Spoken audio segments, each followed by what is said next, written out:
Break के बाद एक बार फिर से आपका स्वागत है। आपके साथ मैं हूं रोशनी सिंह। बुलेटिन की शुरुआत करेंगे, लेकिन उससे पहले नजर डालते हैं 25 खबरों पर फटाफट अंदाज में।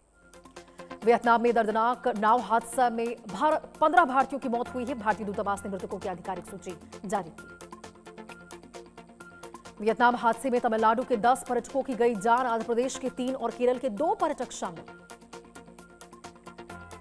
ताजिकिस्तान में अचानक आई विनाशकारी बाढ़, एनी जिले में पानी और मलबा रिहायशी इलाकों में घुसा। नाजिया इलाही खान को जान से मारने की दी धमकी, पाकिस्तानी नंबरों से धमकी भरे कॉल आने का दावा किया गया। सर तन से जुदा और गैंगरेप की मिली धमकी, फोन पर गालियां देने का भी आरोप लगाया। रावलकोट में प्रदर्शनकारियों पर पाक सेना ने की फायरिंग में 2 लोगों की मौत, 50 से ज्यादा लोग घायल हुए।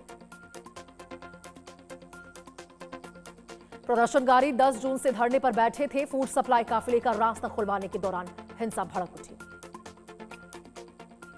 मोस्तफा खामनेई ने ट्रंप को दी चेतावनी, पिता की मौत का बदला लेने की बात कही।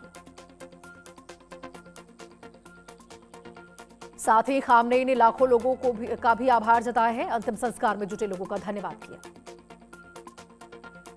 हॉर्मुज में कमर्शियल जहाज पर मिसाइल हमले में जहाज को भारी नुकसान की खबर सामने आई। हमले के बाद आईआरजीसी ने हॉर्मुज बंद करने का ऐलान किया है। अगली सूचना तक समुद्री मार्ग बंद रहेगा। ईरान का बड़ा बयान, तेहरान में हुआ धमाका हालिया युद्ध के बचे गोला बारूद के नियंत्रित निस्तारण का हिस्सा था। यह पहले से तय प्रक्रिया थी। ईरान का अमेरिका के लिए बयान, हॉर्मुज में जहाजों पर हमला एक कट्टरपंथी समूह ने गलती से किया है। ईरान का दावा, घटना का उद्देश्य दोनों देशों के बीच चल रही वार्ता को बाधित करना था। अमेरिका ने ईरान के परमाणु कार्यक्रम को लेकर कड़ा रुख अपनाया है। उसने चेतावनी दी है कि मांगे नहीं मानने पर सैन्य विकल्पों का भी विचार किया जा सकता है।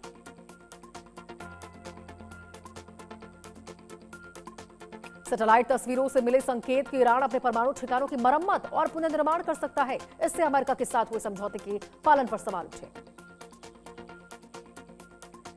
ईरान ने अमेरिका के हमले में क्षतिग्रस्त हुए गोलिस्तान प्रांत के अकाला काउंटी स्थित रेलवे पुल को दोबारा चालू किया है। पुल की मरम्मत के बाद अब रेल सेवाएं फिर से बहाल की जाएगी। ईरान में खामनेई का अंतिम संस्कार संपन्न हुआ। इमाम रजा दरगाह में खामनेई को दफनाया गया। अमेरिकी राष्ट्रपति ट्रंप ने हॉर्मुज में ईरान द्वारा किए गए कथित टैंकर हमलों को आतंकी हमला बताया है और इस मामले पर कड़ी प्रतिक्रिया दी है।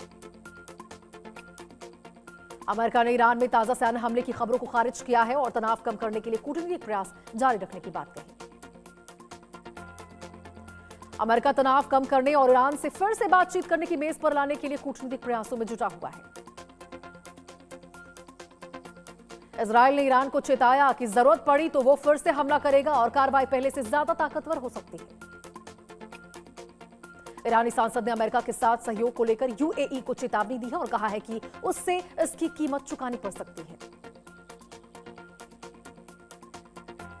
इजरायल का बयान, संघर्ष दोबारा शुरू होने पर वो ईरान के खिलाफ पहले से ज्यादा ताकतवर सैन्य कार्रवाई करेगा।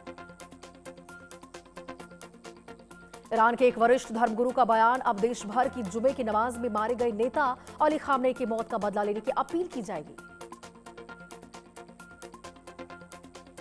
ईरानी धर्मगुरु का बयान, अली खामनेई के अंतिम संस्कार ने लोगों के धैर्य को दिखाया है और मुस्लिम दुनिया को मजबूत किया है।